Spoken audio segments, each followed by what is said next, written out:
JKB back with another episode. Today on the show I'm reviewing Spider-Man Miles Morales. Thank you to PlayStation for sending over a review copy. This footage and this review is based on the PlayStation 4 Pro version of the game. I will be covering the PlayStation 5 version at a later date. I won't be spoiling any of the story here or revealing any of his extra suits. Sony has a system seller on its hands, and it's easy to say that. While this game is out for both the PlayStation 4 and PlayStation 5, I think it's safe to assume the PlayStation 5 version is going to be the first real step into next generation. It doesn't just knock on the door, it's going to kick it down with this game. I've decided to break this down into sections so I can cover as much as the game as possible. First up, story. It's a story about stepping out of the shadows and becoming the hero you should be. There's been a year since the last DLC story, and Miles has been training with Peter for that year.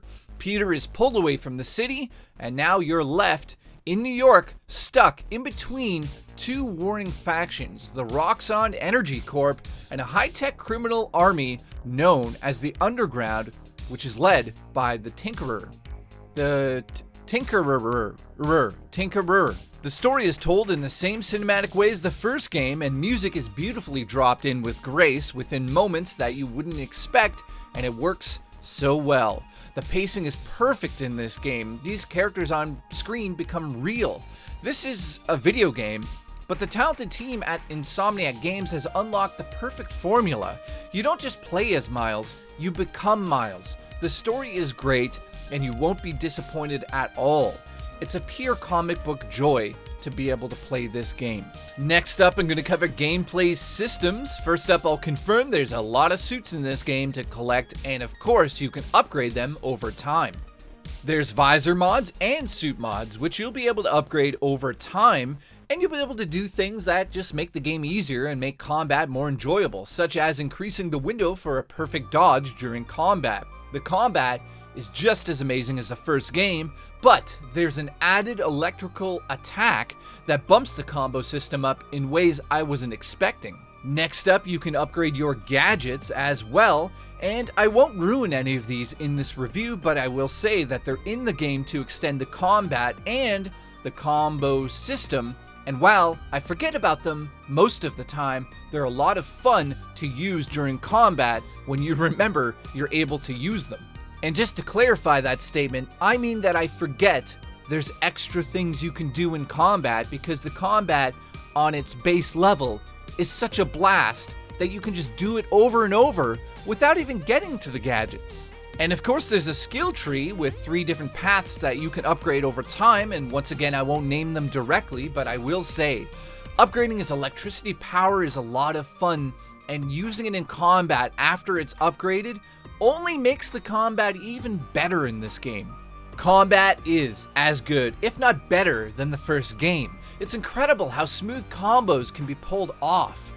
The technical side of this game is absolutely brilliant. I can't imagine how much work went into Spider-Man's combo system in the first game, and that's continued in this version of the Spider-Man universe.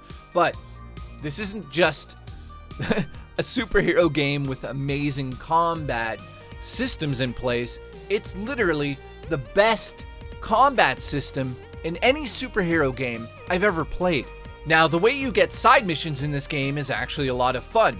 Of course, you have the open world side missions that show up randomly as you're just swinging around the city, but Miles also uses an app on his phone where people can report crimes or ask for help. You simply swipe left on the touchpad, and a list of side missions will display and show you exactly how far they are from each other or from where you're standing on the map. Completing these missions will give you tech points to upgrade your suit and your gadgets as I slur my speech. My favorite side mission was about a kidnapped cat named Spider-Man. You have to track him down where a gang is holding him hostage. This is also where I encountered the first mid-level boss-type enemy and realized this game wasn't going to be as easy as I thought it would be. It's not exactly very original. I mean, we've seen these types of enemies in the past game.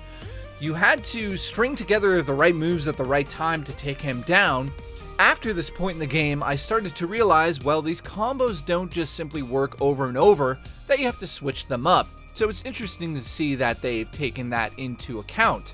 I remember that he could do so many different attacks because I was kind of forced into discovering them again. Overall, the combat is the best you're going to experience on PlayStation, period. Other than the last game, I mean, there's the new added power, which is a small level to the upgrade system. It's fun to use, and it is definitely a giant, step in the combat system. But it's welcome here. It's not going to blow your socks off, and it's not like they added a lot more in terms of combat. It's just the electricity, and it's a welcome addition. Now, I'm going to talk about the map and the city itself. It's snowing in New York City, and the atmosphere is absolutely perfect. I've been to New York City around Christmas time, and I honestly can't ask for a better version of New York City. And you know what? Let's not downplay this at all. The city design here is the best in gaming up until this point in time.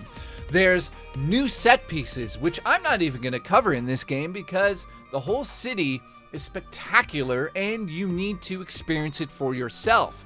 Yes, there's tons of collecting missions in the game, but it's one way to see the city and upgrade your gear. So I'm not going to complain about the fact that the map isn't that new. There's new set pieces, and again, the map is too good to even complain about the fact there's nothing new because it's so good. And like I mentioned before, music fades in and out as you're flying above the city streets, and if this music doesn't amp you up, I don't know you're even alive. It's perfectly placed. The timing and pacing is literally the definition of perfect. Overall, this is the type of game you dream about as a kid. When the first Spider-Man film came out, I bet your sweet ass you never thought you'd be playing this. I can't believe this isn't the PlayStation 5 version. The PlayStation 4 Pro version of this game looks and plays amazingly. The story is absolutely stellar and keeps the spirit of the first game going. The action is the best I've experienced in gaming. The combat is the most fun I've had all year. Exploring the city is an absolute blast. The side missions are silly and goofy at times, and I absolutely love that about this game. If I had to give you guys $1 each for every time I said absolutely in my videos for the last year, I would be broke. At this point in the review, I'm gonna have to just say this: Sony didn't pay me to give this game a 10 out of 10. I wish they did, so I can afford more pizza. But if you're getting a PlayStation 5, you're about to see the first step into next generation. Is it going to be an absolutely mind-blowing experience for most of you out there? I'm assuming so. For some of the jaded, more bitter people out there saying that next generation is just a PC, well, you've experienced graphics that look this good, and you've experienced worlds that are, frankly, probably just as spectacular as New York City is in this game. But for the console gamers out there watching my show, get ready, because Santa not only is delivering an unbelievable experience, but he's delivering, yet again, another superhero game that is not only just a must-play, it is something I think as a gamer you need to experience, because this is why I game. Christmas morning will never be the same. If you get a PlayStation 5, make sure you get this game. If you like my review and what I do, please consider subscribing. And remember, I love you too.